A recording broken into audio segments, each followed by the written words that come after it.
ade nyina dia dance so apeke cheke mami o apeke ana wankana za akwa no nyom no to de say ayo mami ko kan ye nkan yo piki yo njo say mon check it apeke ya sam makwa ba bio ye to aso de free ha say sports team no the sports bit na ba ma ye mo bonsam no so na ye to aso na enro asane na ye ka kire mo say MPs no walk out from parliament ningina yesom fi se enema bia sisi wo manimu a na ewo se mampeni John Dramani Mahama ne mpenimfu a ewo mayimu ekasa ho na so mayi yo mani atwitwi o mani eno nto mo ntena ho ema ase ye pian hye baby ase ye nyene sase bibia nsi omode omo ebeka ho asem Ablekuma North 19 polling stations no a rerun e course no nsem asisi wa bato no no womo ejigai pa nti womo ekoye presentation womo edwe ntoko e course wo MPs former MPs ye bu womo MPP supporters ye sibam womo brim womo Ablekuma North no womo de ho petition ekokoma kodey for na nsem a womo de tudwa wo ho ni. What is in this already submitted to the president of the country. And we want you to take cognizance of that. Over to my chief whip to tell you exactly what is in this petition. And I am also request that I'm taking this opportunity to also apologize for being a little late for this, but due to no unforeseen circumstances, we could not be able to meet your the time as requested. So I'm going to members of the board and why we intended to come here. And we have already been to the presidency. We've also been to the dean of the diplomatic corps. But in the scheme of things, we know how important the DOA is, especially in our fourth Republican Constitution. What contribution, significant contribution to our democracy is not in doubt. So, on the matter in issue, we find it prudent, whilst we reach out to civil society, no parties who are relevant, we should be here. The summary of our petition borders on two important subject matters. The first one has to do with the crippling violence into our electoral violence into our body politics. And the second one has to be what the galamsey. We concede that the Ablekuma North 19 rerun polling stations is not the first time we recorded violence, especially with the fourth Republican Constitution in way. However, we also believe that as a people and as a fledgling democracy, we can't ever be relapsing into the past. We have to get progressive and make meaningful progress in building our democracy.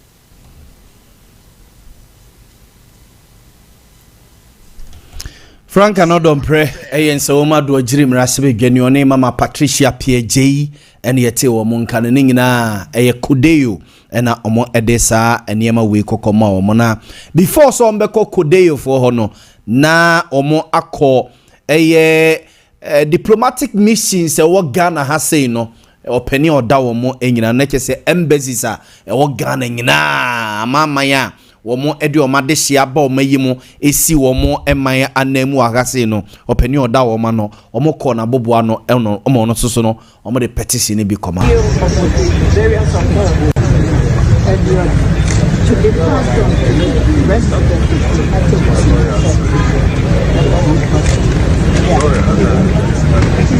It's a pen drive. Yes. The pen drive that has video of the violence. we have here with us a pen drive that has a video of the various of for your information necessary. I appreciate what you said, but we consider this issue an internal affair. Anyway, I confirm I've received the petition and we shared it with all the members. Thank you. Good luck. Nti ye ni nyina che se wasom oni ne nuanom ko akɔdwendwene ho afutu a ɛwɔ so mo de ma ban somu no wo mo ebeyo e de afiri ho no mo na no achi wo mo kɔ mampani John Dramani Mama Boboa no wo mo kɔe chief of staff ora Julius Debra ene na pamfo Standogbe ne mpenimfo wodo pie no abehia wo mo petition fa ebra ekoso ewa Blekuma North no omo edema chief of staff honorable Julius Debra. We and to appeal for your patriotic intervention in this matter. We have confidence in you. We believe you will act. Now, we hear you have 2/3 majority in parliament. We heard that. But you also need a minority in parliament to function. Now, if we don't hear anything, and it is business as usual, it is absolute silence, we are not going to hear anything. This is just the beginning of series of actions we are going to stage in this country. But we won't do anything out of malice to undermine your governance. But as long as the threat of electoral violence keeps rearing its head, and our authorities seem to be at their wit's end, we'll continue to bring these matters into our attention until it is dealt with. So for and on behalf of the entire minority caucus, and by the way, Chief of Staff, our real name is the Mighty Minority. So we present this petition, I present this petition for and on behalf of the entire, respectfully, the entire minority. And we have also attempted, I'm sure the seat of government, you have all the videos of the violence, but we've also, just for the benefit of doubt, recording of footages of the violence that reportedly occurred. We are presenting this to you, through you, to His Excellency the President, and we are confident that the dutiful action will be taken as it should. Grateful. Yes, of course. So, thank you very much. So, I've received your petition on behalf of staff and the President. We'll do what to present it to you. Thank you. Thank you.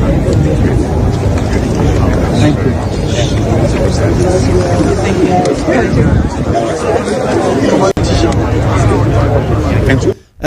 Nti no omo de koma presidency na de mo se yabomo na ade mo de koma ni wo bende ya seja omo de ko ti no omo de ko omo soso masom say for the benefit of the doubt say bia videos no so omo eni bia omo de bia gu pen drive so e de abere wo mu omo hwedi nyina akwa no tu wiem nya de nyina omo hwe na emra no ene wo mo eni nti the minority MPs no emra na atoba force ngira mra se begefie mu a wo bobo ne ma so de kire no na omo soso atie si krum from office to office present petitions e de ma institutions ni ku ahodo omo fi se Ghana ya bato ye kebma minke bi ho nsensem omo ano ebunum no na omo ene omo edi nkomo yensa fam nkomra se begefie mu Kesela to ba forcing ne media budget review no de kotu dwa no yensa mfam nko ho no mo na Stephen Amo Asteka member of parliament won share so what they to dwa say yes dollar yes wate ene gina 10 ne gina hwan wo o man ba ko pe ye dollar rate ne ye ba miensa he oko bank of Ghana wone de abuchi wone de zamarama fo wo mo de ena businessmen so mo de ntine ekoya na say ye buy no I went to as I'm talking to you, I was going to South Africa. Just Osu here, Osunia Papaya. An officialized, registered forest bureau was giving me 13%. I went to Laboni. It was giving me 14 cedis and 13 cedis. Bank was offering 10.8, but you not get it from bank. black market was offering a different figure. One country, one market, 3 different rates, and you're happy. Look, let's stop these propaganda issues and begin to be very smart and let NDC and MPP know that no, the public is now wising up. It's not about trying to say something that will be convinced. We are not chasing women. We are not trying to let people just vote for us. We need to be now firm with what we do. We are still having black market very active in our country. We are still importing almost everything. And you tell me party A or B has been able to bring dollar. Of course, people are enjoying, they don't care how it came. But we had 54 point something exchange rate against the cedi. By the time we left power, it was around 23. No, it was around 16. Even at the point, it came 14 point something and then went back to 16 point something. Can't you see that it was as a result of prudent economic measures that we took after the COVID, that fiscal discipline, putting things in place, it's like you getting terminal disease. No. Stephen Amo Asteka, a member of parliament for Inshaeso, a former deputy finance minister, and he attending. Can actually Rose Minister Kwame Abuja, so Ekasai, Edefa cement prices. What's maybe a general say name? Cement Bonoa, cement manufacturers, Edema Ghana for no. Debbie, and Tosumu into Omunya home baby. Dealers are refused, have responded to the gains we have all made together as a country, as a people, by reducing prices. Cement dealers are refusing to pass on the gains to buyers. Henceforth, we at the Ministry of Roads and Highways would take a second look at all those producers who are refusing to pass on the gains to the public in determining where we direct the major government programs that use cement. We shall be more aligned to cement producers who are ready to pass on the gains made in the economy in terms of stability of the currency to consumers. So if you are a cement seller today, you better look at the possibility of passing on the gains made in the economy in terms of your inputs, so that prices of cement must come down, because the price of cement is directly linked to the cost of government projects, and invariably or indirectly it is the Kenyan taxpayer who will pay for those projects. So we want to demand that cement producers take a second look at their prices, and we will be working more favorably towards those who actually hear our appeal to reduce price of cement on the market, because it is unacceptable that we can all work together as a country, make sacrifices, and just cement dealers, even Kenke, even Wache price is even the portions are gone up. What is it that makes it difficult for cement dealers to pass on the gain to the people of this country? Observe where governs Kwame Abuja or the Roads and Highways Minister. In terms of where finance minister no budget or the two job be film no prices are what they Emma Ghana for of various products are and they ewo and enteswa Ghana for enjoy. Into me amo bosso kakra informamum. The finance minister Dr. Kesel Atoba for senenra or the two job say abam papa abentino and yema bosswati. No see we evidence based presentation or finance minister say answer na NDC ba bemuno na uko jomwa POP cement bag bako na 115 Ghana cedis 115 Ghana cedis sisi eswati pa aba 90 Ghana cedis yenko the next one the next product oka ho asem yenko mo ena omayen we ne de jeni ohun you ena omayen jeni o say ansa na NDC eba bemuno na uko jom sa ukoto jene onion aha mo munim no onion na yise ne jene di obi anim so nti onion jene ayi pepper meku tomatoes ntos hwan no waka ho ansemi na osi jene no paint rubber ba ko ansa na NDC ba bemuno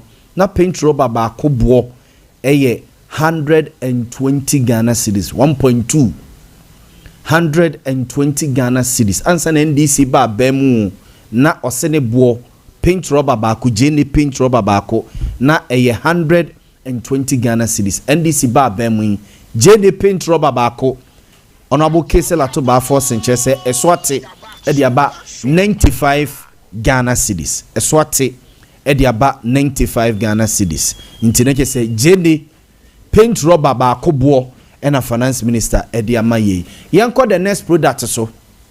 Yanko the next product. Mo we so ye we the anwa ayi me ma me no beka se gadom. So hu. Anwa gadom. Galom. So hu. Anwa galom baako we 25 liters cooking oil. Anwa no a ye de ye jollof de ye anwa mo e de ye nchiche wa ne niema wo fi no. Sa anwa we pedu bebie be koke wo krimu na nyasem ketwa na finance minister chair say ansa na NDC ba bem no na sa anwan ye da TV sui na gadom baako 980 Ghana cedis 980 Ghana cedis nei NDC ba ye nhihye papa mu de egu akwam no eswate e de aba 640 Ghana cedis 640 Ghana cedis 640 no 6.4 million kanisika no 6.4 million asem ena ye ka no nti anwa galom so no baby aye gina eno no yenko the next product is way yenko the next one so the next product a finance minister e kan ho asem mo we susu ye de konkonte ana konkonte oh konkonte the price of konkonte one sack ana konkonte one sack. Enti finance minister chair say konkonte boto na konkonte ni asante tono boto konkonte tono boto okay enti finance minister chair say answer na NDC ba bem no na konkonte one sack boto baako na ne bo 1200 na ne bo 1200 eni sise papa omo edi egu akwamu ntino ne bo no so ate edi aba 950 Ghana cedis 950 Ghana cedis into we ne bo no to say nhihye papa no no the next product there na yebekwa o no so ne ora Christian tachi jana kwakodi enkomo okay we so yenuanom ema no wonom amu ase sanitary pad no sanitary pad so finance minister chere say sanitary pad yes sanitary pad mamenye specific on the product or the tuja so asante say beya or the yes sanitary pad and a tuja a Ghanaian made ya papa akra ya advert nia dia ya sanitary pad o chere sansa na NDC ba bem no na baako 25 Ghana cedis ya baako bo baako te se ne eda TV ne so se ne eda so ya ode ato ho ya ene ye 25 Ghana cedis and then she say papa ntino eswate aba 15 Ghana cedis eswate e de aba 15 Ghana cedis no yenko the next product so yenko the next one so we ye abe palm fruit na je say abe oloka baako wasi NDC ansa na NDC ba abem no na abemu amopa abenkwan bebiribe ene ade mum yehu mo sankwan abenkwan mo ni je ho no wasi abe oloka baako na eye 40 Ghana cedis sese eswate e de aba 25 Ghana cedis eswate e de aba 25 Ghana cedis eno no na for the last product the two dwaye iron rods I'm interested pa because me see e beba etie for ho na mo soso mo yehun sa samwa finance minister kan sa na tie ana sente sa wo say iron rod soso no na answer na NDC beba no na iron we no 1 ton na anamboa not 1 ton 9,400 Ghana cedis 1 ton answer na NDC ba bem no na 9,400 Ghana cedis NDC ba ye nhihye papa ne niam omudi egu akwam no iron rod so ate every 9,400 Ghana cedis aba 7,500 Ghana cedis na say 75 million na meboa 75 million yes and 94 no so 9,494 million nti say swati na mame Emma Ora Christian Tachijan Akwaba ewo ahoma no so openi yemo afisi apa afipa ko mete mi ni a Mejimedi say abusua no ne obia ho ye na me adom obia ho ye da Awurade ase Mejimedi say unya adaje nra etie finance minister Dr. Kesel Atoba Forsen kakra acho metie no pa nyenim say watia wo na chi kakra watu kwan kakra waja nso yenim komo kakra ye mpel time kakra ne mfa enim komo ne presentation no a oyeye ene nsem obobo so ede ekire ye no uyobi a odi wani di sikasam wachi udi hu dwa ehon hyehyɛ ne ade odi wani di akire sai na obeka no sai ne okasa economy na peke yesikasam peke no sa na ososo hu no ana yo me da se bebre me chelti fu nyina anopai yehwe ewura atoforsen dwumedia no kokodi no parliamenta Ghana yen hyehyɛ no se ne etie no afibia hia ehwe aban yode kwan a obefa so atoto woniema efasikasem ho ewo man no kwan a obefa so obebo man no ho bra efasikasem ho a getting to middle of the year no yehwe bibi review kwan a obefa so a ebia na economic indicators no niema bi no masesa nti adjustments ben na wo ye new approvals ben na we hear from parliament in say ansana ban bit must spend no hear parliament approval the approval ben we hear free parliament or no year supplementary to budget na already no beginning of the year no intinia yura to eye nra no eye senior Ghana yen hyehyɛ no esitie no na ɔhyɛ no obobo nsɛm bebree so wohwɛ the way a osi ye ne presentation na akoye to say dodo na hinge on the performance of the Ghana city yenyina yenim Ghana mainumo no yen economy ni the way sitie abrena bra bia no ade a yen niema ye yusu dodo na ye niema ye krefri amano ne edeba nti se yen city no kofom ana ekoso a enyen sunsanso bebre ewo the prices of goods and services ewo Ghana eho nti na eho behia se obetache on no yesha se no di kan bobo prices niema binuma ni nyina bo no abafom a ni nyina is hinging on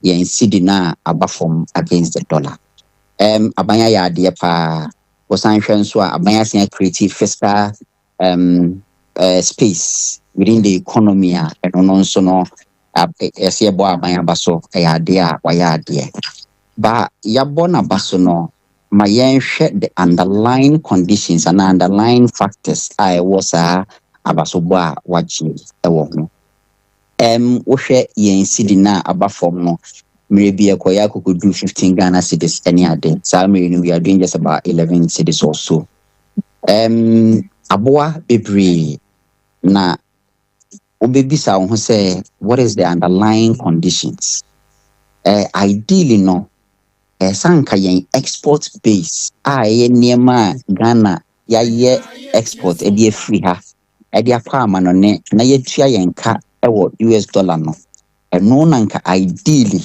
say ebabeto yen futu mu a ye san ye transfer foforo ana ye san kofa niema ye bitimi use sa sika no e dey akoye but it's not following that organic trend. It's not following that natural trend. Yeah, you who say abreni bia no Bank of Ghana supported the banks no with forex by providing them with US dollar. A businessmen no edepoko for money na free China edepa. Bigiri se be na otwe mi ntemi na IMF cry draw aban no adwi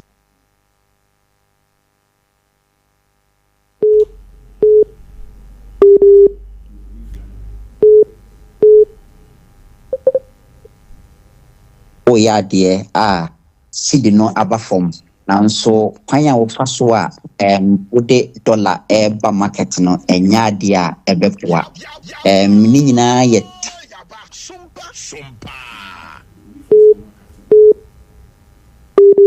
nche bia no sa reserve na wetima build ye gu hom uyis cannot tua no ebetima ba se ebesa. The natural way, organic way, or the most sustainable way is say we build the export base. No, it's any enough forex. Now they assure we see and yet very sustainable. That is one. Second one now, and also you're born a basono, and by creating that fiscal space, no, you will never now bit my yet to be able to create fiscal space. Number one, you increase your income, or number two, you decrease your expenditure. Increasing income no yen said dem hu se bibre koso ye be fa ne say ebi krampo na free so hwe e-levy a aban no etwa mu nyina no ya de income stream no aye short kakra ba ye nyina nso ye nim say ba spending na nkasa anya de aban ye bibre lewra to forcing or yen presentation or ka say government is not spending, but government is spending because it's paying for, there's not been any issue with free SHS, government is paying salaries and all of those things. I beg to differ on that particular point because there is what we call the fixed costs and recurring costs. And the abay oba usko unisko, ayedanya says Canada ubitia. To say abay eduma for bosumi bia uti omoka.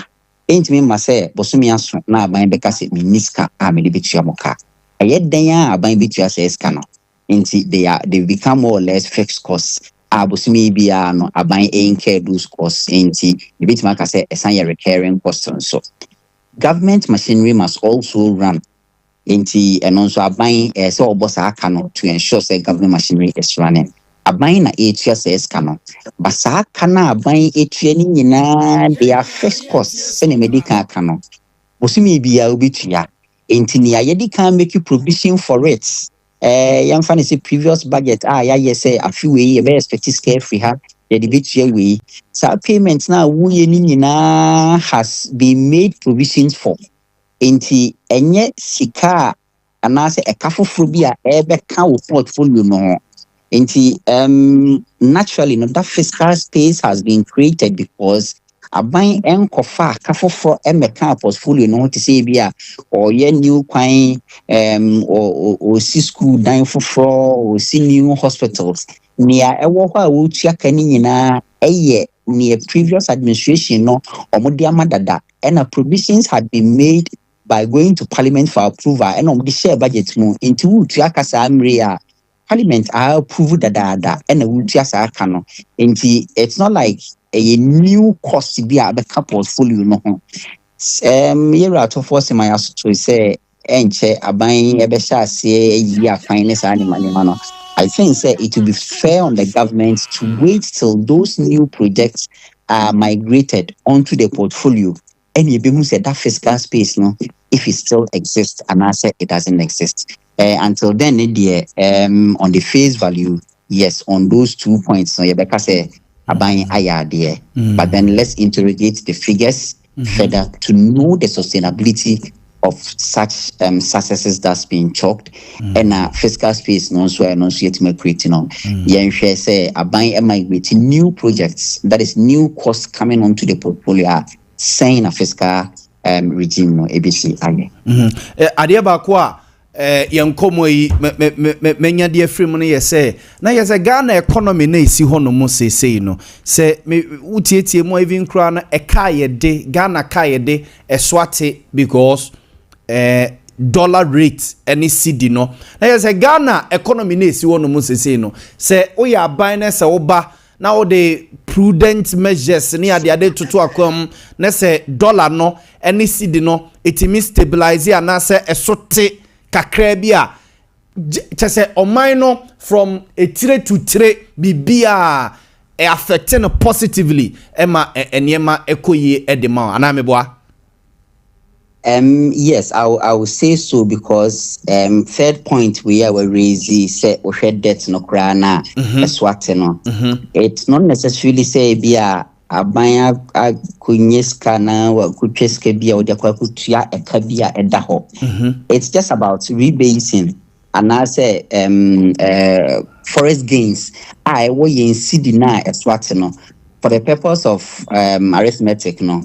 Yen fa ne say kane na yedeka $1 billion. $1 billion no na ye 1.5 billion Ghana cedis. Let's just assume that Samri Mumwa Yemfani Sebia dollar no abedu 10 cedis. Naturally, by that forex performance no kuano, where ye a cano at the 1.5 at the about 1 from 1.5 billion to 1 billion. So by you performing better with your forex rate no kuano crown, what may reduce no by 500,000. Okay. So these are some of the underlying factors and our conditions are inform say yen cano eswate me sure say in dollar terms ne de esunyante e bi kra na ababeka ho but the fact say yen dollar no eswate no yen seed no is performing better than the dollar no e bit maka say ade a yen cano eswate inti wakasha ansem yen sen kra mpo a yeken ya obituma hu say the performance of the city has a very telling effect on other sectors of the economy, including prices of goods and services. Okay. Anopedie mamena wase na afeni ase nkomo wi ase nti duru ba bi na yebesa so ahia obiemu a yebeba opunu nyame nhyira na onka wo ho ne abusu ne nyina yo abusafo nti we yowura Christian Techi Jan ene na akwakodi enkomo no ena wachechire ensemu kakra no azante da so ha azante me ba ho no mu onfo we ba kono akaba kono yeah ambassadors bi no me prices no product ne prices na ka be 2 bi ya grease infanto so ma me na akade aka emu ena eburu ena cement bo tinka yenwie no yentim firi ho no mo na afi yenko ana enti finance minister ema ye hu say emu we kra de on my specific royal aroma ai embajo ya grace pacho mo ayo mbacho you nti ene na chese ambassador for no ambassador for ni nyina wo no ho nti ni nyina na say ayo apense akwana wa benze misakwe kojo chow his excellency ana his excellency kojo choy o se kojo chow ata choy yes one I say I make the whole okay advert bi e ba ya sala choy sala choy ne ensa ho ne ensa be burukutu okoware na sa bro Chinese ni kwa okoware na e burukutu ana say de sansa bi na no ni nu anu ana nya sa akwa na ye ana ne sa bro ni we nya sa la choy nyo no na ye ona ba ya ina onyo na ye wana ye anti sa na nzo no ketwi so I gonna ni kojo choy kojo atajoy Atroy was a dead. Oh yes, South Korea. And also when you mean say be a one or be a be free kakra. Almost say na almost say ma me ne papa nyina ho no mu free. Omu free South Korea. Na onya 14 years. Na ne papa ene ne maame e ba Ghana. No mo de ne ba Ghana. Nti so picture network ni ye yi ne say ya Grace munya. Omo say omo de ne ba Ghana nkwala brema no 14 years. School omo de ne koye. School omde ne ko ne classmate ano ne omudi agro nyina no pictures e wo honom kojo atachoy enti o se oduru baabi no yes na owo ho kwan se osa kɔ ne man mu eye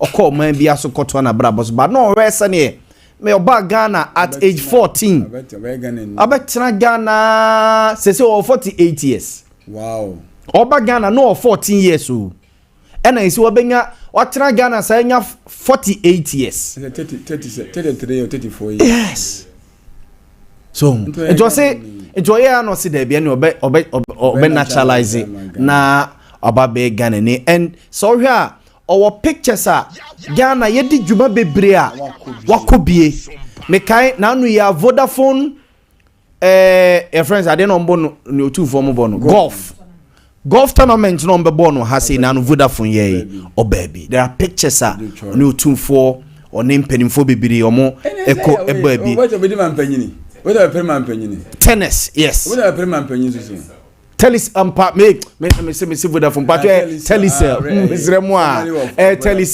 so ya eti asante ya Grace na de bo na to so no into ye Royal Aroma finance minister say emra na NDC ba ba mu no na emo a ye friend say Royal Aroma no na ne bo eye 650 Ghana cedis kane 6.5 and na omo ba ye omo de hihie egu akwam no eso ate aba 585 Ghana cedis 585 and a 25 kg bag no oka ho asem afi yanko ayi friends say abro uluka Sompa FM abro one sack bottle abro uluka me cap bottle na manoko from abro bottle yes abro bottle nti abro bottle no so no finance minister che say mra NDC ba bem no na abro bottle baako eboy 1600 na 1600 enei omoden hihie papa bi gu akwam no abro bottle na ukodwom a 1450 eno dey as a finance minister sa ko check bi o say the price of enya metoso o say answer na NDC ba bem no na abro bottle bag baako 1600 say about 1000 say about 1450 there is disparity and the money can the finance minister 1002 no say about 500 600 no bottom the finance minister na ma poultry farmers no so any age tizo munya buro man kokko ni di mo kokko no basa so a na kwafosu bada mo so any age yanko cement na fa yenwie product no yanko cement na cement ne de no say ansa na NDC ba bem na cement bag ba ko ye 120 Ghana cedis 120 say swate aba 95 Ghana cedis per bag mi hu ye gasem 150 de me hu ye gasem we de POP no de beto so we POP de ya des gasem de gasem cement na no omo de to ho gasem cement na no omo de to me de amount 95 na kwase 95 me o say answer na NDC babem no cement bag back we no omo de to ho nti 32.5 R gasem cement no mo ba bem no na 120 Ghana cedis and that's what about 95 Ghana cedis that cement no bo no de nyame kuri the issues back them say enkran bonku kuma se bonku and northern region so bonku and only idea about minister na mwa so na anka obi kwa kofa ohun se ni body say because cement back one product back uboko western region ne bonko baba ashanti region ne bonko any ade then there the how ba na ya dem hwemu kakra me ma ya mehunu say omo kokofa ba no omo kofa cement ni free tema ho ba no omo na amabo no enyina fa akona say gas and pass on abakatem ka say obenya 25 cents ni pa de e bia be tema na say e bia at the source of the company na dema na e free ho ba kuma say ni na other regions dia wunya 100 cents kura o no kura ba akopɛ ni bo na ye dini yaw enye 95 sa me nyimba bia 95 pa gasem ye to no because ukọ e bia factory ho dia e bia obenya na say bia tufo bo no ba moko fa de egu kamu ba no ena akofa we nyina ba na ya de na minister honorable boss de ma bi ko twikosi wo mire biduri wo ka esu na ma Rollins mo ye mampanyi Rollins ye budget awkai na mo de nema bo nya ba to jo say afi ye beto mark one person afi ye beto say case kabo nto mo twetwe ni nyina ba and that year under that review ni nyina no enema bo ntimi nkosoro oboto no amongst that particular category surprise of the Baba Bonten. But this time around, you know, a free market. Obia kofana nebua. The other jan or the G. Ibi ya insure yenumi cray. Sachet wote. Obako baby, 40 pesos. Obako baby, 50 pesos. Obako baby, 30 pesos. Emma, a bono, won't me price control mechanism. I had the ama, a buying out to so. As anti price control, the yen nebrimu. So you're buying a bit my price control. Yeah, and now. Your walk will be adding a home, Nipa no don't be sick of fun near my babetono on our betreno. But to say, Ghana Shepherds Authority, or my idea be or potonse, my Z for us and be a no more can say dollar rate near the other no porter a different. Some prices were then and Kurumata say. Ghana Shepherds Authority, and the Trade Ministry, and the Finance Ministry, no, and the Bank of Ghana, Asia portfolio. Amomo. You say if you know omu rates omu be post to no like every blessed day biano omu miyenhu omu rate and omu rates no must correspond with Bank of Ghana and the banks no at the end and yes say omu kofa rate be every baby no more day akwakoye omu niema e wo port no mo nti e hope say sasade ne ye adwuma port charges ne ade ade na esobete eso etia then na fe ne ehunu say manufacturers ni omo kofa ne maba no duty ni ade a wo ye no eso etede a na ni nipa no so hu se dollar ne so ate duty a wo ye so ate ne ma ne ade so ate a so bi nka se dollars na na be pricing in dollars but we betua ni cedis yes what I say enti se bia say Toyota Corolla 2022 and a wo kwa year a dollar rate no more day, but to bet you in cities, area to account mu. Wakwa you car. So inti ebia na rate na no mu use wo honom no. No mu da so use dada na.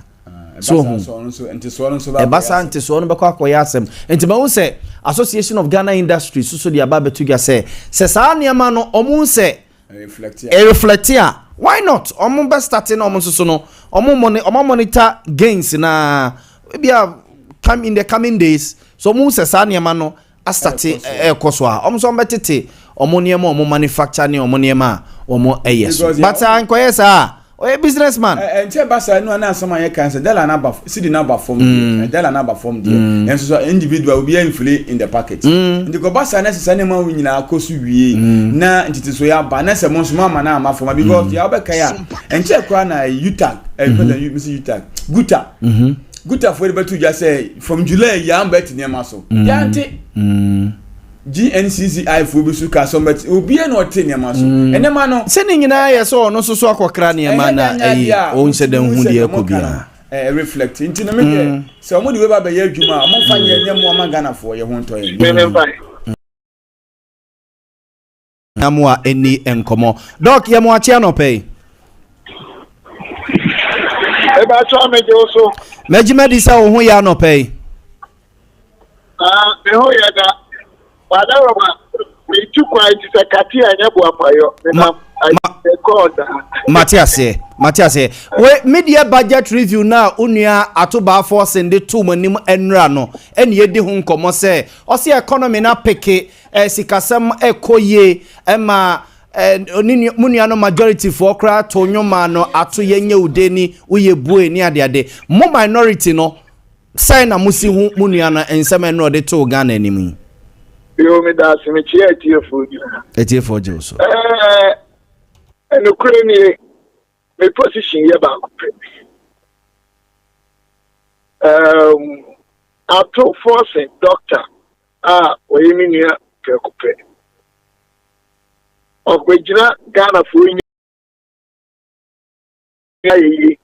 na yansa ononi NDC Samrania na just say sebi one can asem say yet if we say you know NDC ba so ni so bi se me ba ka cho say NDC aban am no homode o masa o munya ehwia na me ne Ghana for ene munyina ni nyankopon ani nukware ana me ba ka cho say NDC for aya ati o maye bi titu bia eno nso ba di atro NDC o mo hihye o maban po yie NDC as I'm talking to you na kra o mo ba ti ministers Omo TV. But Omunye World Fund NDC in fact one city control. NDC near the apart from statutory payment and the bra, NDC now can implementing one major policy a year beyond embryonic stage. And the NDC here, but I pay will be about them for 6 months. I could pay them 8 months. You know, what do you mean? Any major implementation? Yeah. What do you say? What do you mean? Na o kachire say otu kwanti say homano katia enya enye boapayo nti me pacho ya grace for ambassadors no ade no green statement na President John Dramani Mahama Edebaye ni yemfa entuso na yemo boss ma hu say Monacote ne Harunata yes former national one of the vice chairman Alhaji Sinari yes Sinari Nadia Buhari papa ana enyono sa nya Nadia Buhari papa sa we dey young any the chief from pacho mon fan chemi we asembisa na mebisa hwan Sinari ba ko na Tony Bafo ware ne papa ni nuana okay ti abusafo we ye new appointment a President John Dramani Mahama aye mpedimfo a ekosi Ghana nem ewo amama hodo so mame emfa me phone no hweso ana de ya grace ya to so de mani su nyina hyehye me mame enhwe no ha se hwese me hu ne ye wa ha okay yes enti number 1 Alhaji Abdulrahman Harunata oko represent Ghana wo Namibia. Okay, Harunata. Yes. Oh,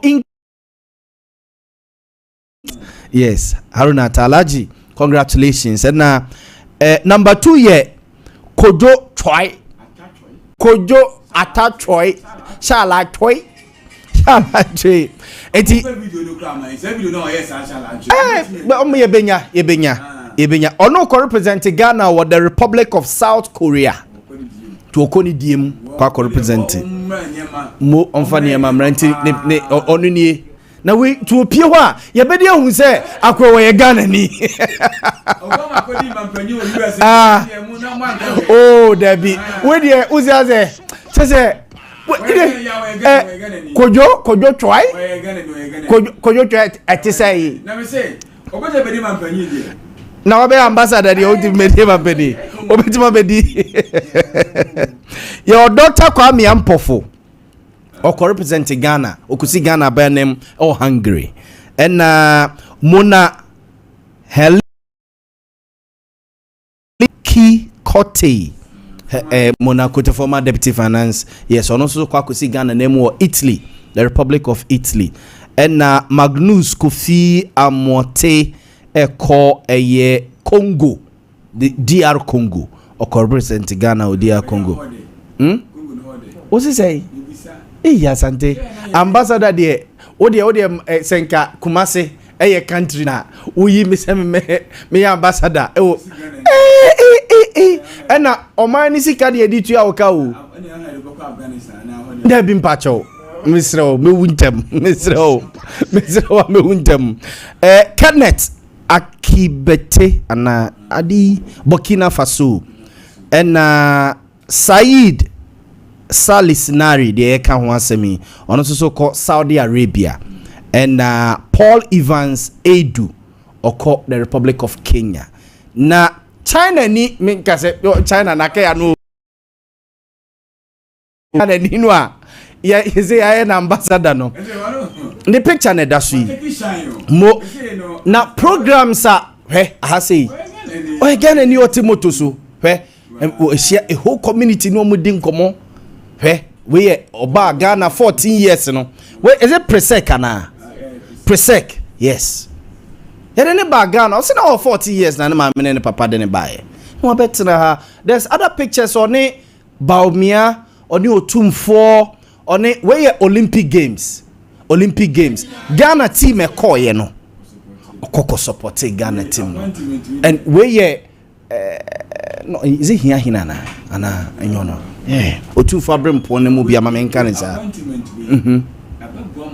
enjoy Olympic Games emra na Ghana team no granted interviews no un say normally ye fa obi a obe translate ote ne kasa na obetima translate o ye adwuma okoe eboa Ghana team no ma Ghana enjoy emra na like we denounce the citizenship so onanye Korea ni bio when Korea fortune kwanta yes nti krata ni ade no susu ejina ho no so nti say we Ghana ni no otimuto su yi nti your picture bi a telecell golf ni ade no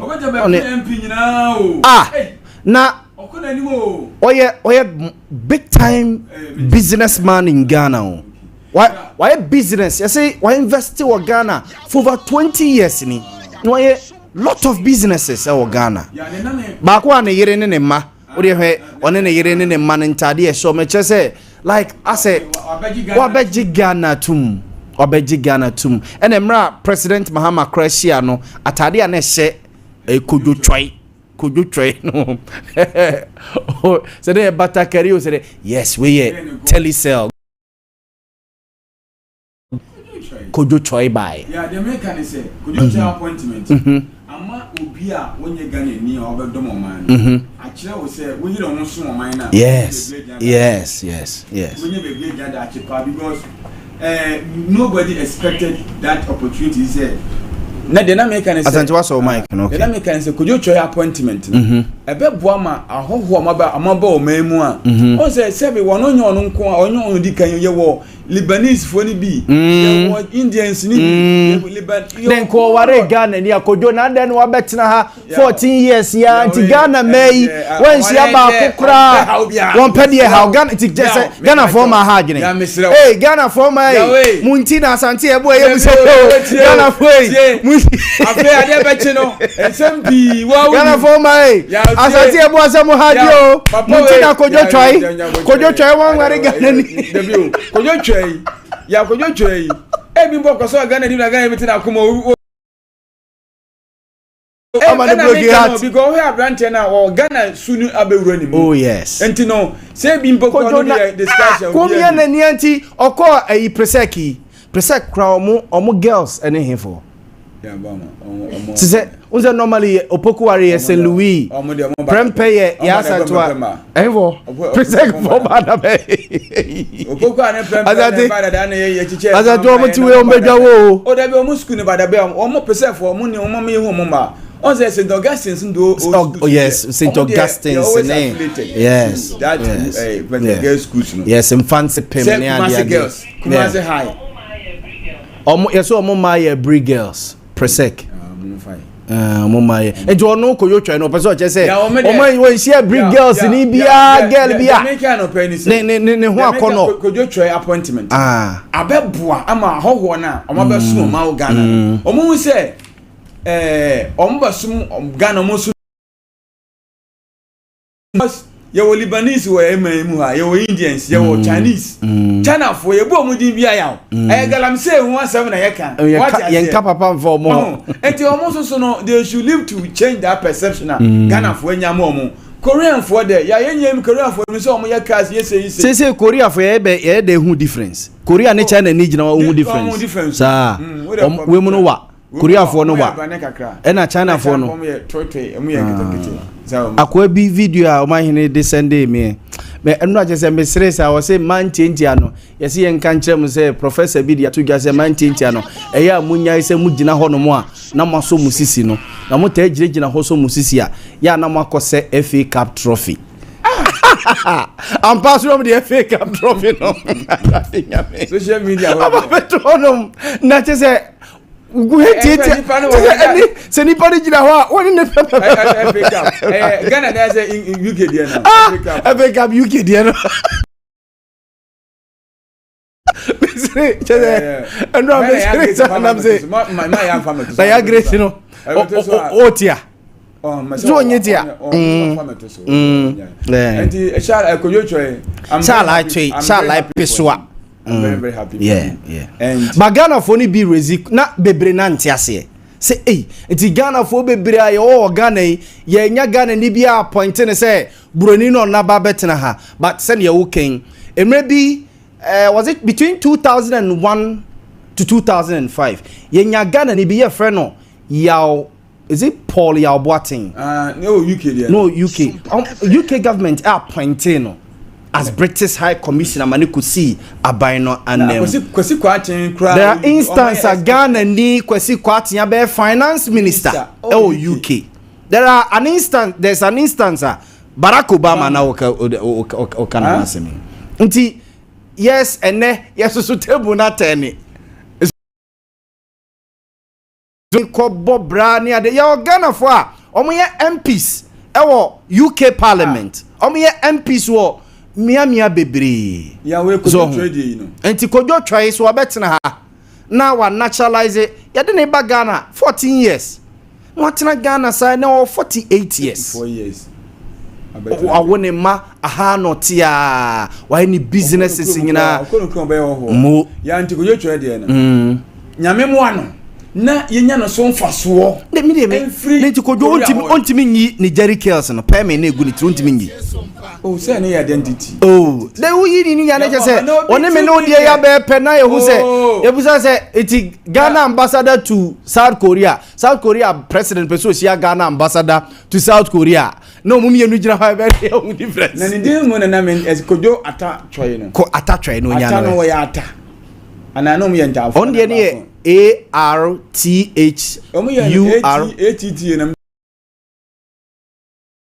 kodwo try no nko na ba yo ba ata bi wo ho ATTA sa ata de ontimi fo bi ko onye broni wanya English na ata wo ya ntafo no aba be fa ata anti na mpese ni din no ye kodwo try nko a sa ata ka ho sa ata try yo ti we do afa azanti ni wonder be ko ya enjoy da eni wafa kodwo no onze yo ba ku na Ghana ha we movie tell me bi no kai ba sa kwa no wo ha no won o tumi se di krom vom pe no so mpe no pa o mo pe no pa sa kwa no o kai no won na Ghana ha na watichi na kwasa mungwa o tumi se di krom vom pe no na ana ma to na dwene na Ghana yesu ya varisa de so mo pe na ko be ja kwa we mane na maze yesi asante ma me ne da okay wa mo made na oma animunyam mmra ni dwumadie mu na efiri so abo be se kodwo che e ko ambassador no wo ko so ko ambassador papa o onko fa mpuntu onyuma mmra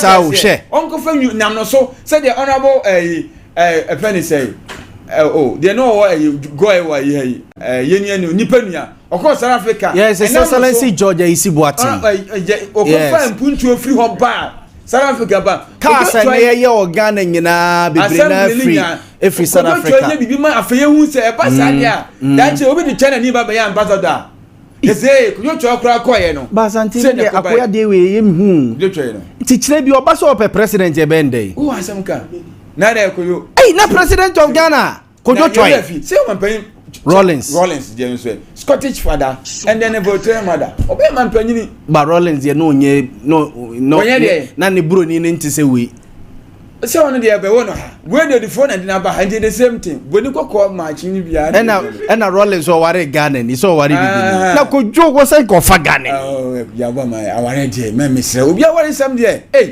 no be say onya problem na for man mpra this is a good kojo mo hwe na mame mo frɛ production team no frɛ na mame mo frɛ kojo twɛ mame say ti wo betena Ghana yo ye sha lai pesoa ne hwan no to ne Ghana ni bi antwe mpra kora agwo we azati mame ne elda ento aso na ne sabra ni ento aso sabra na ento aso enti ye benum nsuo so hu e benum nsuo anopai kanjen energetic drinking water media say de bia me catch am say eye ni pedua ni mu zoom lion aha be use second mic good Ada ma chen na mo ye ye de rade ase anope so ye di nkomo ye benum nsuo yes manope ya nam kan se ne pedua ne muzum lion no de nonnom de obenonnom wa wi a na obagu so say this time around weather no asesa kakra nti wan hwe yi a endra enyumrem na mekai say ase menum nso the whole day wan hwe yi a ebe also weather ninti no hia kra ase obenum nso na mum no eno ha adwen ho say to say car car ye adwuma na oil enim nti nso no sa na etie okay kinkan research even the brain nipa adwene nso ne 85%. Okay. Enti brain no mo say obi be smart, obi be very intelligent. Nipa no be bia obi a ne dwuma oye or carry out with efficiency and effectiveness. Ejina nso a wonom. Okay. Enti nso a wonom say dead water, acidic water, or drinks a wonom ne acidic drinks.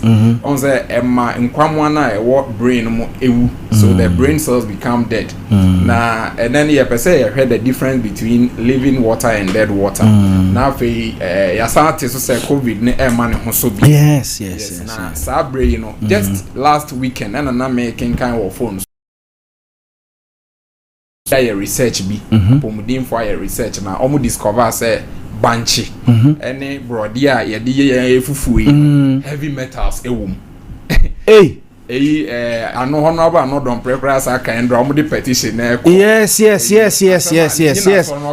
na me say na ye person education na cover anti omo boss sa na manipa na adwen baso say banchi de banchi free be a galam say prone site banchi free wasai cropon it can come to free man so free that is our market man can so no debi free scratch na eba and free new adubia say and free man can so and say man so ni nyina ba hu be hia say yensu a ye no mekoye mu no kanjini so no unique na so spectacular. Why are we saying so? Whereas other waters no use electrolysis reverse osmosis they produce one so no the mentality behind is say in so no betimi esi ho ache e betimi esi osmosis no dey any treatment no emunya yakra okay it's so simple enye dey onya pass it through machine na atwe efin minerals ni nyina efri mu but kangen no eno ne electrolysis kangen energy drinking water purely alkaline what test there they be able study ebe test na e bit me freka say munso yi mo test adenti na munjai ni test na maka say adenti na say ye jai inso ni testing ye jai ni testing in the sense that we have other waters that test probably different, but with kangen when you test it it stands out tall. It is different among all the other drinking waters. Why do we say so? Yeah, what kangen energy drinking water, give me one glass. I don't know what test here you get the color to be purple or blue color. And that one, there is no doubt about it. Say this is kangen energy drinking water, and I won't know. And we've done that by demonstrating several times. So, what test any pH now? What means that the pH is purple, is blue. Electrolysis alkaline water, no. Esan say amount two streams kangen fidie no. And so when you filter we na fa UV tube no mo a. And so na run it through kangen energetic machine no. And so the machine pine so no mie no. When you the alkaline water na fe when you acidic water no. It acidic water no. I know what the ya but you bust your hair na pese in church na more the alkaline. But acidic water no obi mouth odor. Okay. Enum kankan ne. Okay. Acidic water ni bi run na opugu be a month's time e be clear san kan nyina efro. Wow. Say obi you can even use it to disinfect if you hobet me their paper table so ne sa ne amane glasses. Okay. Oko you tea na wonya bumps ne sa ne amana acidic water no betimi a spray. You na ya na babes ne di spray na be a spirit na na acidic water na ne your mouth en hihyew. Okay. Na eno nso kili under. Okay. Okay. The root of that plant. Many uses. Okay. But ye ba na ye pese but you can say ye nom. No ye say ye nom. Okay. Now what test kangen acidic water na say na obenya. Na be eno na ya no mu obi nsuo nso e ma o sa acidic water na wo no megu mu no. This is the mystery. One ye wo ye the kanjin fidie no two screen so say sia na pie so no obon say ba ko ye purple na ba ko ye yellow yellow no ye no me no ene ye acidic water okay there's say wonum no alkaline water na ye pese ye hwe blood analysis video there to see I didn't know in such times in say wonum so bi a wa call lab na ya twe ni moja no for be few seconds ye the to microscope no na ye examine ye nti o hwehwe o hwe no ye nya sound nso anka be boa ye no mpo na tie sound no okay mama nkwasi. All right, these are red blood cells and they've lost their electrical charge, so they're all stuck together in a formation called a rouleau. Symptoms are associated with heart disease and arthritis and lung disease and many other conditions that could be coming in the future. The doctor asks the patient to drink a small amount of structured water. After 12 minutes, the doctor again draws blood from the patient and studies it. So you can see that the cells then become buoyant, they become slippery, and they have their electrical charge, so they repel each other. That allows them to carry oxygen. Or testing the panimoja na nkwamwa red blood cells ni nyina abubom. Enti o kan say sa nkwamwa na bubom sa enti mi ndi afrosane. Na ene na di diabetes, arthritis, gout, obobo yare ahodo, any heart diseases, lung diseases. Okay. That condition no. Okay. Now all my patients no kanjen alkaline drinking water. And no can say after 12 minutes, exactly 12 enti na nso no numi ya ni dia mejo so pa moja na edu mu afrosane nti na flash sane amafin na de we Ade Boamah wo ka say nipedua no zoom lion nti nipa no dun so obi nso tumi no ono so de ne say obetim fifre pa na niama eye sa de yi ba ko eye molecular hydrogen molecular hydrogen no eno no eye the smallest and the lightest molecule in the whole world. Na eno ye nyam wo kanjin energy drinking water when na me oba grace e dey two screens. Okay. O say o bu kanjin in so na cloud na e wo mu no kire say ekra potent antioxidant. Antioxidant na e wo mu no e one pedia no because molecular hydrogen na e wo mu no sa molecular hydrogen no etumi penetrate the blood brain barrier. O re video na o say another name is nutraceutical. Okay. That is molecular hydrogen. And o can say Ade naturally occurring na ekra medicinal and preventative properties. Waiting amount for the dance here molecular and the smallest antioxidant, the smallest. Your antioxidant awodo ebi wo biabemu, ebi wo vegetables, fruit atosodiemu. But the smallest, they are tiniest woman and a molecular hydrogen. No can say ekra medicinal and preventative properties. Enti preventative properties ni say etimi si ade bi anokwan esi ade no kwan and afei so no ekra medicinal just say a boost immune system. Antioxidants na e work kanjin mention na doctor say can say odi be basket full of apple basket back na to say one kanjin 500 ml be half. That is the mystery.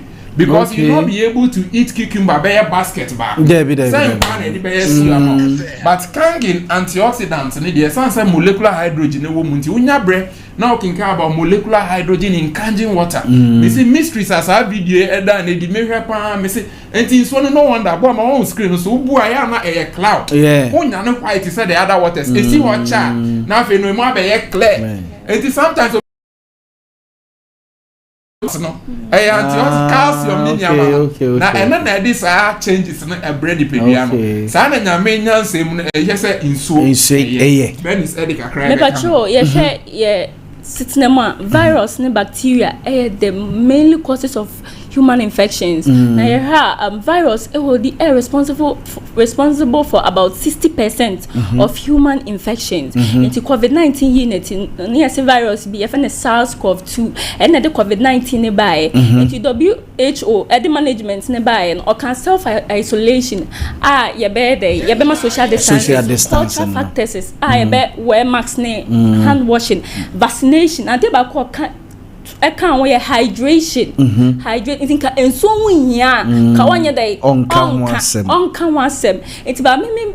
It's a mistake back where I was so yeah and say hydration with canned energetic water. No, this so why? Because Uncle you Japan Japan omona producing water. Now health statistics about out and say Japan and then holding the low severity and mortality cases of COVID-19. Why? Because because of vaccine and yes vaccine immune system no was so strong go say even though so more Asia ho na yare ne start but because they were having the machine. Yes, almost longevity. Yeah. And the kanji as a trainer said return to origin. Okay. Period. It's a Japanese word. Japanese word. Machine is Japanese video. Okay. And you be proud to be friends. So what Japan then you talk. Say yeah, no. Obi nim say kanji in so na for profit. Okay. Yeah, no. Yembota a vision. Any mission statement say anka kanji efidie a kanji machine no obi kefie bia. And you turn US o, turn UK o, baby Singapore, baby obenyebi. O to ba ye be install ye be service ama. Okay.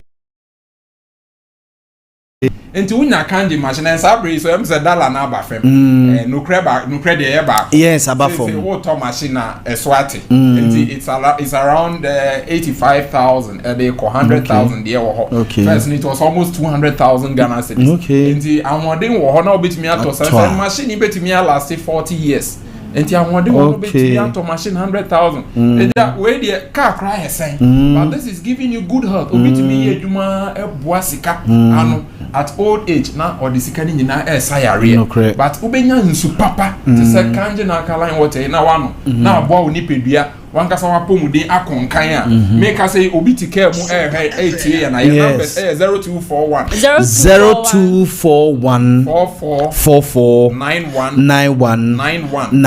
0241 44 91 and after 050 737 74 050 737 94 maybe I have a studio I have demonstrate you you want distributors all over the country yeah question na BBC say munso no yeah yem fan federal ka say ubetimi dey federal what in so fin economy dra Mrantia hin na ka say what to potato because acidic water no any dro no ekwa system enti betumi dey anam aben so no obi say wo betumi dey sie ewia so inso no obi toma ma we bia wa chile no dey a share fridge mu betumi anam enya hwe or the free fridge mu na otoma ma e traffic mu there is no problem but distributor there ya na one say properties I want so no enti bi be say molecular hydrogen any other waters no enti because of that ya na wa preserving year mine plastic bottles no cry store in so ne ya bottle ne elichi into the water it would see area no so sana ya na temperature heat ni bebre elichi and your how bebre enti we en church ya chere nkrofo make sure say we dey fancy area mu bebre no question no friend your office line no area WhatsApp message ya o friend na we be din come na ya do first paper and pay me on birthday wish be na me person me wish my brother back home and then some Accra Church of Pentacles Latebia Koshis Peniel Assembly no one for a picture ma and then Grace at the Atos Rexford Ade entry or Accra or Peniel Assembly you know Enchebia one of these days we need to be bus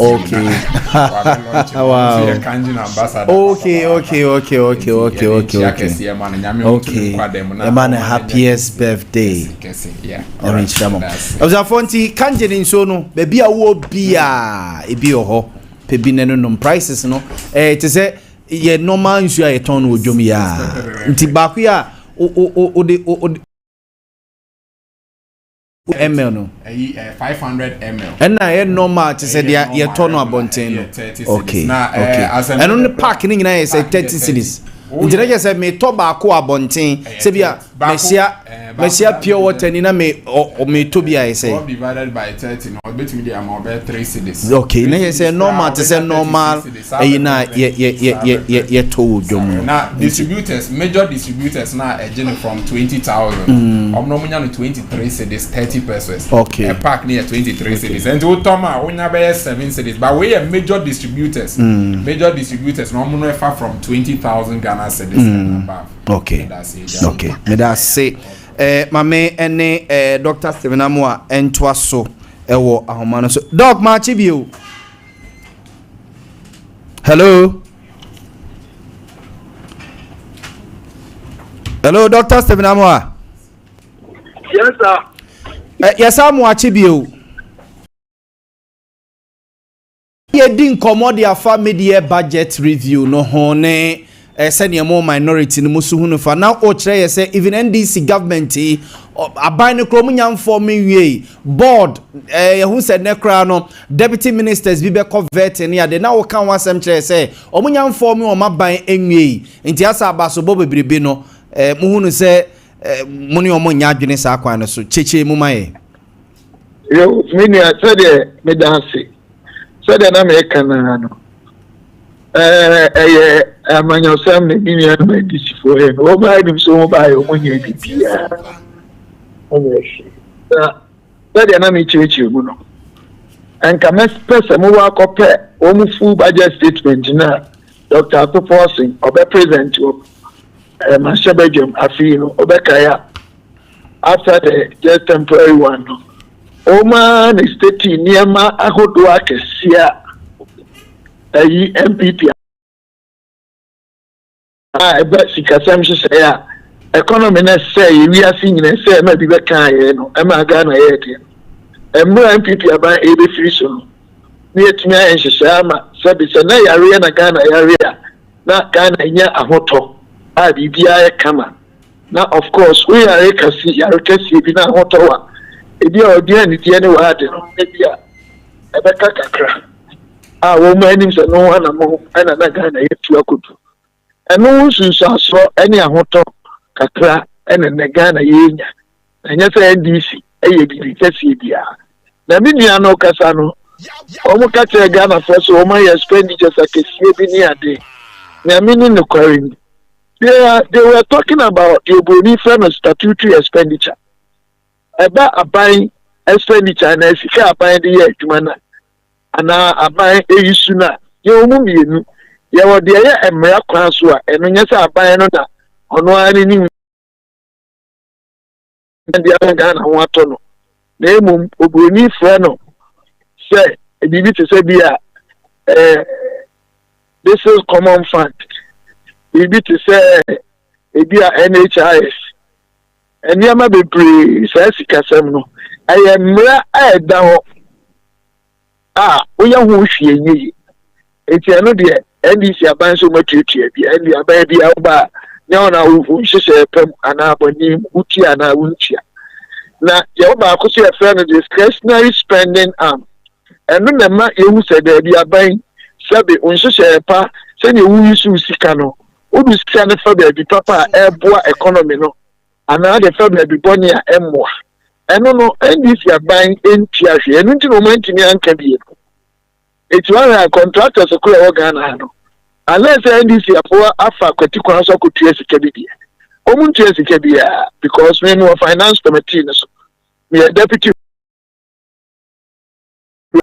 eti na be se ka so Ghana fo nyina say NDC amanyosam na omu be ye nyese bia omu president budget bia service omu tua na mo kesie bia boa oman no omu nya hwe na menka so omu nya hwe nyese bia omu so na omu ya akwadro ana NDC enim di omu ye debi obi a no obaji tumi na ba foforo mte se yenia no NDC fo ya afa na eniema pii wo de tutuye ebi kura payment no omu ye audit ahwe se bia payment na ye ebi MPP aban fa akwati kwa bi so ama contract bi nsesi etua ke eje husika ye boni bia ana e boso a ana apeso wo hyehyɛ aban so a eno so emu nsem bebre eti enye sɛ NDC aye boni ana wo ma ye papa enye no kore and the economy no NDC and can who be PAM the steady depreciation and CD appreciation in NDC income. Yamimu Obi a on to Sanya Manaseno and NDC for no more person Ghana for Ebo Musin, Omega say you, as you say, Nipano to a friend when you're Yaman say, Wabo brain in a commando bar because what you must say, I feel the winner my pace, Kakasia 2 Fiona. They declare UFC will be for about. I cried the idea on the American psychologically, but I said, you're bad normally, and the amateur politics. They move, this kind to wash a share of mine, and then the MPP by. It makes me to force and say, almost I know Koeno, and we now find that to me and queer as a country. And then as a caca. Yo, dog, and my now I say, na a Jaffeni Ashen Komoyase, nti Yankopon ya doma ye twatwa so ne du baby na e kire yadwene e besa so abopum nyame nhyira ba cheyo me da so pa nyame nhyira mo na mi jamo no mesra mo se mo nkopɛ budget statement ya mini at force in the buy no na mo nhwɛ economic na apeja and empeja dodo na akra no better than 2016 and dodo na anso no crisis ne buy na bi 54 ni ade fish na nyina san ba from kama ba bi kura 20 bi chese ni associate kasem na development process na ba na kwem kama na Sophia anto ata yeni adama to force no ba ti mesri mi nu ana ne de onyintu okay ono nso onfa usebo ema de usebo sebo okay era say nyame nhyira nso observe we Dr. Stephen Amuana yene na kwakodi enkomono oye former deputy finance minister and a member of parliament at the madeshia wonshia so abato empesia so observe nkoma ni ye did fa South Korea ni noa President John Dramani Mahama Bonidin men is secret on South Korea ni Ghana ni is it oye South Korea Can American. So do we know oye Asian Ghanaian and Ghanaian Asian sini usiti bia faniza enti amanfo kire se mampanina na ado danko akufo ado penso mampanina na ado danko akufo ado penso Ghana for ebia yam pay attention mampanina na ado danko akufo ado so ebo Lebanese ni bidin se onye ambassador amo se Mr. Ali Sameh Jaffa yese na oye onososo no Lebanese ni ana se na onososo sa ne maame ne papa de ne bagana en kete na wabinyinia be ware atena Ghana ha wabe Ghana ni mampeni na nado dan kwakufu ado penso omo appointe no se onye ambassador onkosi Ghana bayan name ewo Lebanon Lebanon ti wei enye emre dikanya ebia ye hu bi ebi esipen na ebia ya me ya dwene ankoso ana ya nhwehwe na chiri kwan sa na ma hu ne se nti eno no badamanfo susu bisa se nkrofu yi wo munkwe wo mfa Ghana nsam wo munkoton yen akobukom na ebia spy bi no wabetena ha no wabe spy ya o no wode kosa no na abusu bisa se Ghana wode ni abetie ni abenkwan ni yefufu ni edidi wi asan o ye mea asemasa apebe bia da usanya ge bia no fe na da ho awo kwai ono de adwene kwai ti no ni nyina se de obesie hu no bia enche na ye ba bedin komo bat mami ni dwa kakra kangen energy drink water enche bia na elder mo sorry ye enti nso no se wo hia bia ba bia wo bia e bia wo pebi wo pese wo ye distributor open home komotie open chechemu atie eni ade a o de from what telephone number is so 0241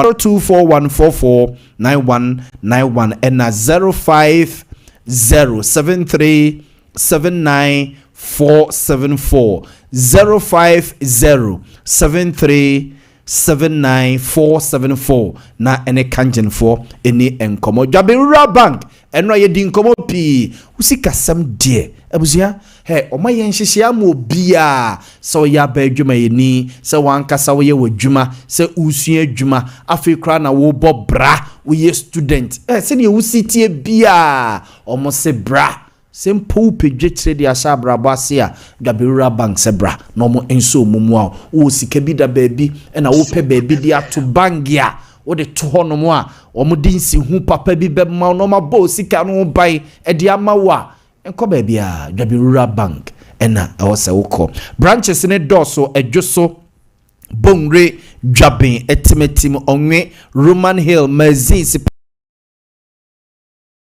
Womo ewo ho from 0271409340 0271409340 and 02085216668 nani wo muni nkomo Dawood Herbal Clinic me ka kire se weda na sesa say no wo sesa bra ka no ho ma wo je ho ba bia enye ko Dawood ho ko doctor ho sasa bra hututu eni ade na amache se be 1 week nie be week mu a weda isisa yi oje ho ba bia enye no ni nyina ase betu so tiase owo nro wapono aposo osisi ye wo ya o joint pains sasa bro onan no yesi ebu ne afreche ne sa ne maniema no osisi no akodifa ena nipadua no so akodifa dompe ne joint ne wapono aposo ahotutuo ne ya wo de abusafo ko Dawood Herbal Clinic honomo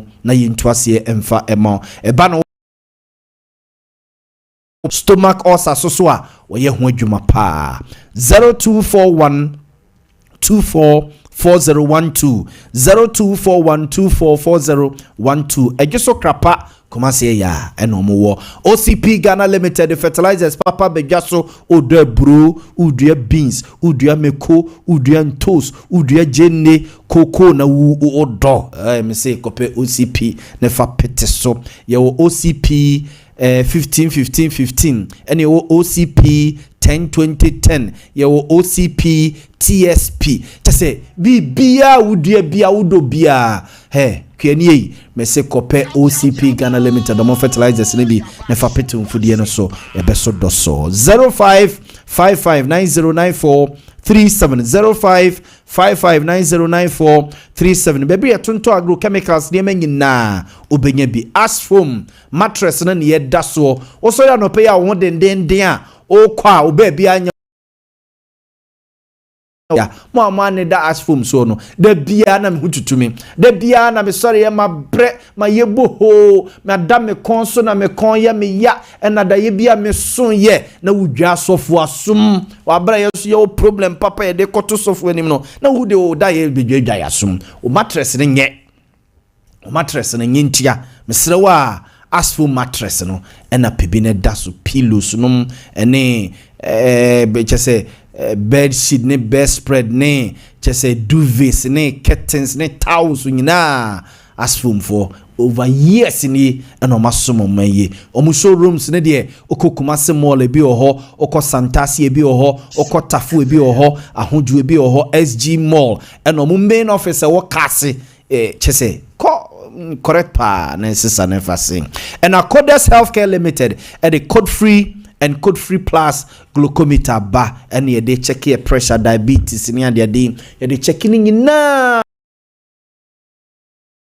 bia no unim se your pressure esitie o diabetes ni ade no unim ugina bia so hunti se bia wo maami bi wo papa bi onana bi wa umu so what to bia to fie ni yusuo enye den kra ni yusuo enye den na odi a check o pressure de bia na unim be bia ugina na ade so hu ehun se monko fra mada antenese mame me twa antenese so obeba be check me pressure de mame wo se fidie we bi wo fie a eno ano no enye na wudwa so edia pharmacy Osons Chemist NNA Pharmacy Shacks Pharmacy and Lanza Chemist so no obenya bi 0540647867 0540647867 nani womo eni nkomo Yaw toothpaste and then a brush so and ye di chiese fe esena pai fita kama now say no apai fita kama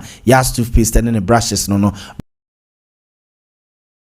no mre ye onkwala de ene ye wompanimfo de wo ho no mo ena ye toothpaste no so no ye Yas Total Care ye Yas teeth whitening ene ye Yas herbal toothpaste so hu ni nyina ye ma wo se e ma wo se ahoden e ma wo se ne pai fita kama e man tokro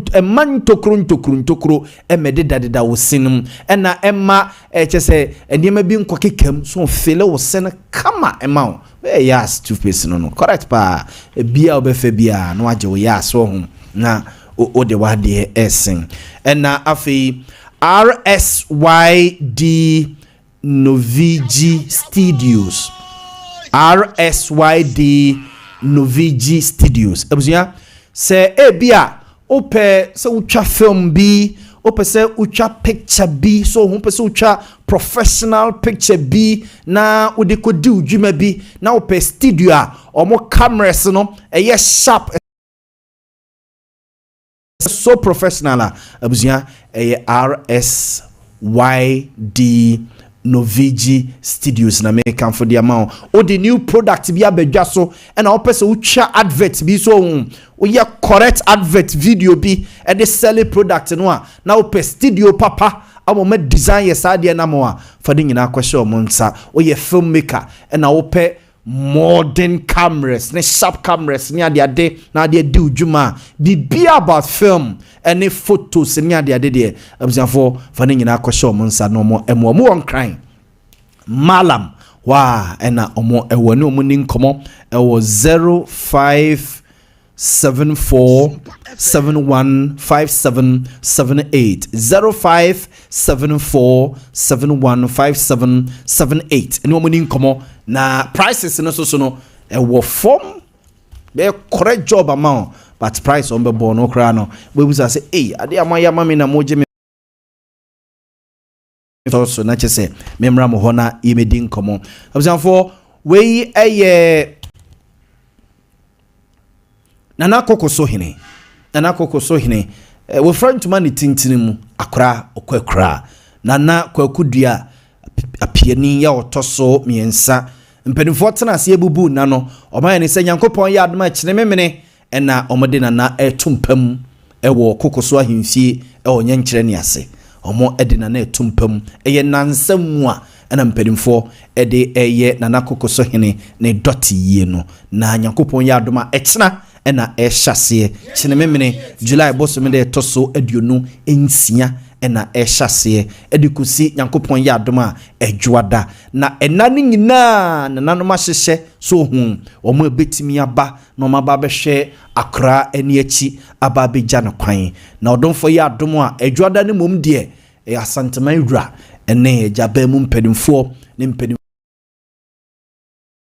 famre ni amane kwaso asanteman kwaso omo akwakoja na nakokoso hene ekwan enunti nanano mo a womo ewo nkoso feku mu esre se ono ankobeba na maye baye yesusu akwakoye nkoja ade kese na ato mani no ntia santeman eni wiase yemrei na yemesu omo meja wo mo ebia mamemfa we suso ntoaso nana apia boaten brempon eye ebuakwa hene nana ama pasei eye ebuakwa hema nana damwa ebuakwa jase hene abuziapani kwa medakwa oyeja anase fada mekru opani kojo ade apimanim kokoben eno no soso owo ofa Paul ofa dankwa ofa sabre mama teza ene ofa kwaku ema shall pursue Robert Redu Japan mafo Japan cheme mpacho dini sementima mudi ya monfancheme Japan mafo Banaroth Christians Rasen Uransa Japan Amponsa Japan Tetubles ena amwa blessing omunyina yema omo ede areho ese eye chese Ghana mine okay na yes of maame yo na pastor Ejapon Mafo Patrick so eye kunani na ye maame of maame Mrs Mavis Ejapon Mafo efront man tintimu na empenifo chese Nyankopon ya adoma echenememene ena na yie ne ebaso ewo ebuakwa na ebuakwa ena bia ewo hodona fu mo aba betena se ewo eye divisional school park ewo ebuakwa ho a na fe ewia no o ma ba benom sof ma mesi kasa de echijo ade echi ne kwesi ada o mekwa akoda Nyankopon ase na fe ebusua no atwaso ede efri ho no monti Nyankopon ya adoma memenda ene ne kwesi ada ya na yakwa akoja eye ebusua na amenka nchiro celebrity conference so ebaso eye echina Liberty Conference baso Nyankopon ya adoma echina ewo eye Jubilee Park ti enyina ye kwa akohia eye Nyankopon se ba 6 anu wache so hu ba no pa 6 anu wache ba 7 kra na yeze wo no ebia ba gina kire ho na hu yenyina kwa akohia na yakofa ye nshira afina pam mpaya ye bo ni January no so hu o se ye Nyankopon tentam na ye fa no ntam so hu yendele tie kwa kofani in mwachina Liberty Conference mi amakonto ma hene ya debuachi ena edi enim na afi mi belo chre ye minister Kwame Jedu ye de nwomto no na ye de ekosa nti eno no mamenye birthday si na afi few minutes aka yemfa MFA eye calls no mamenye birthday si happy birthday to Frank Kakarito 4 happy birthday to Frank Kakarito 4 from Mr. and Mrs. Edupoku happy birthday to Stephen Edunyame Usika FM happy birthday to Lydia Osei of Ghana Health Service from Akosua Japan Akosua Sumua Japan. Happy birthday, Lydia was saying. Happy birthday to my twin sisters. And I say, my twin sisters, Frederica Atasa. So for the to yere. Almost what the Frederica. Dito yere de Frederica's of my Matiano pay. Frederica Atasa Fua. Ena Frida Atasafua mo Adanguma Senior High School and mo birthday wow happiest birthday wate mata anom meyere nom ne mo wate mata adom happy birthday ntafu bia ye meyere administrator was still waters radio nyina hini so mama happy birthday and happy birthday to Haji Amutu Din Bell Kiss. You can say Bell Quiz. Hey, Hajiana Hajia wa Greekins by Yana. Oko to din we ye bede abo. Oni ukunu a friend say ni kunu kura mi refini din. Debbie ma anya de. Eti happy birthday to my lovely daughter Bill Refi Kwatin Bill Kiss. Miami Bashumi money day. Bell Quest Abrefi Quating. Happy birthday. From Mame Hajia Mama Ralph ne wanti Buahima Obiasi mo happy birthday. What Mate Senena when you're 13 years. Nyame Winshra ne good girl. What happy birthday to my beautiful daughter Valerie Dixon of Adventist Girls. From your dad Ketchri Obi and mom Vivian and a Ketchri of Ketchri Brago of UK. Omenyina so my happy birthday. Ketchri bagel nini. Hey, say why debo you. Enti happy birthday to Rexford Entry Ade. Happy birthday to Rexford Entry Ade. Rex, happiest birthday. What's it? Me bacho afi yemfa calls no. Me empon. Yo, Mati fancy. Me producer can't TK say. Yeah, me fancy. And the for and the demasi I say. Yes. Sum atwaso ede efi hase na mesremo a mame enchia miami nua pani Papa Heston na no kura na madam ye mentimi ama wo ho Ebe anti ye ni mentima mabate ebe ne atena se na ye bibia fine ti papa este ne abusua ne lenda ne obia wifi be chia obia no pay mo bibia che sorry na face positive na ba be sum de free ha sei kuku abomichi do ma no pay ya grace bomichi do ma koso ya so mo PK na Santi Ebo Benedict eso so tamechi ano